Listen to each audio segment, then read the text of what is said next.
बदलापूर प्रकरणानंतर माध्यम प्रतिनिधींशी आपली प्रतिक्रिया व्यक्त करताना खासदार प्रणिती शिंदे यांनी पुरोगामी महाराष्ट्रात अशी लाजिरवाणी गोष्ट होणे निंदनीय आहे. दोषींवर कारवाई झालीच पाहिजे. इतकेच काय तर झालेल्या घटनेची जबाबदारी स्वीकारून राज्याच्या गृहमंत्री देवेंद्र फडणवीस यांनी तात्काळ राजीनामा द्यावा अशी मागणी केली होती. हे बदलापूरमध्ये घडलं ते अतिशय अंगावर शहारा येण्यासारखी गोष्ट घडत चालली आपल्या देशात. 4 वर्षांच्या मुलींवर जर ह्या प्रकारचा अत्याचार होत असेल तर एक समाज म्हणून आपल्याला मान खाली करण्याची वेळ आली आहे. वारंवार गेले काही दिवसापासून डॉक्टर महिलेवर, आज लहान मुलींवर, म्हणजे महिलांनी कामावर जावं नाही, महिलांनी पालकांनी लहान मुलींना शाळेत पाठवावं नाही, जायचं तरी कुठे. आज आपलं पुरोगामी महाराष्ट्रात जर असं घडत असेल त्याची नोंद कोणी घेत नाहीये. FIR दाखल करायला एवढा वेळ लावला जातो, 4 दिवस लागतात कॉग्निझन्स घ्यायला.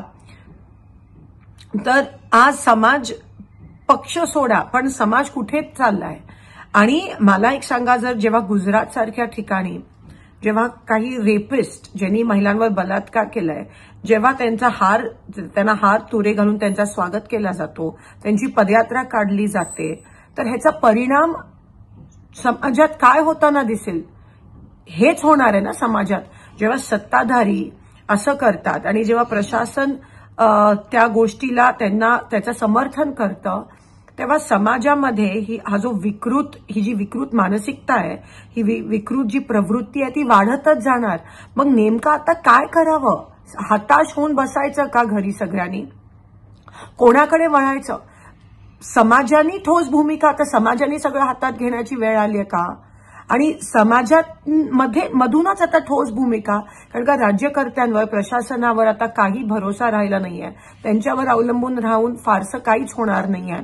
हा जो तीव्र निषेध होतोय तो आता रस्त्यावर आणण्याची वेळ आली आहे. आणि ते आपल्याला दिसतंय आज बदलापूरमध्ये जे काही घडतंय, आणि अतिशय ते रास्त आहे जे काय होत आहे. मला असं वाटतं एकतर होम मिनिस्टरनी राजीनामा तर द्यायलाच पाहिजे, पण किती दिवस अजून हे चालणार आहे? पब्लिकली त्या माणसाला काय करायचं अशी वेळ आली आहे. म्हणजे एवढा राग आज आम्हाला सगळ्यांना वाटतोय. आणि फास्ट ट्रॅक कोर्ट्स लवकर होऊन जेव्हा नोंदच होत नाहीये, तेव्हा ही मानसिकता, अशी विकृत मानसिकता वाढतच जाणार आहे.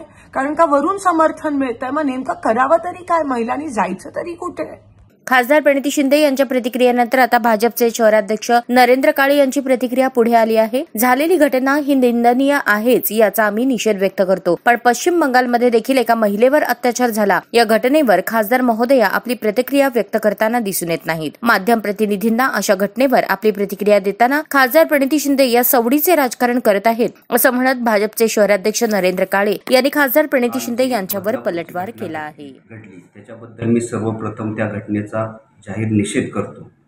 पण ती घटना घडल्यानंतर त्याला ज्या राजकीय भूमिकेतून उत्तरं दिली जातात, माननीय खासदार प्रणितीताई शिंदे यांनी ज्या पद्धतीने त्याचं राजकारण करण्याचा प्रयत्न केला आहे, हे अतिशय दुर्दैवी आणि निंदनीय आहे. त्या झालेल्या गोष्टीसाठी आपण समाजासाठी काय करू शकतो किंवा काय केलं पाहिजे हे एकत्रित येऊन विचार करण्याची गोष्ट आहे. कारण काही समाजकंटक जर समाजाला बदनाम करत असतील तर आपण सगळ्यांनी एकत्र येऊन त्याबद्दल काय केलं पाहिजे ही भूमिका आपली राज्यकर्त्या म्हणून असायला पाहिजे. पण त्याचं राजकीय भांडवल करायचं, गृहमंत्र्यांचा राजीनामा मागणं असेल किंवा गुजरातचे काही उदाहरण देणं असेल. प्रणितीताईंना माझी विनंती होती की जे पश्चिम बंगालची घटना घडली त्याबद्दल आपण काहीच का बोललं नाही? ती महिला नव्हती का? तिच्या घरी ज्या यातना पोचल्या असतील त्या यातना नव्हत्या का? तिथल्या गृहमंत्र्यांचा आपण राजीनामा का मागितला नाही? हे जे राजकारण एखाद्या म्हणजे अशा गोष्टीत राजकारण करणं हे अतिशय दुर्दैवी आहे, निंदनीय आहे. आणि मी या प्रणितीताईंच्या या भूमिकेचा जाहीर निषेध करतो. आणि येणाऱ्या काळात आपली भूमिका अशी पाहिजे की असे काही समाजकंटक असतील तर यांना संपवण्यासाठी आपण एकत्रित येऊन काहीतरी करणं गरजेचं आहे. पण त्यावर राजकारण करणं हे चुकीचं आहे. म्हणून मी पुन्हा एकदा प्रणितीताईंचा निषेध करतो.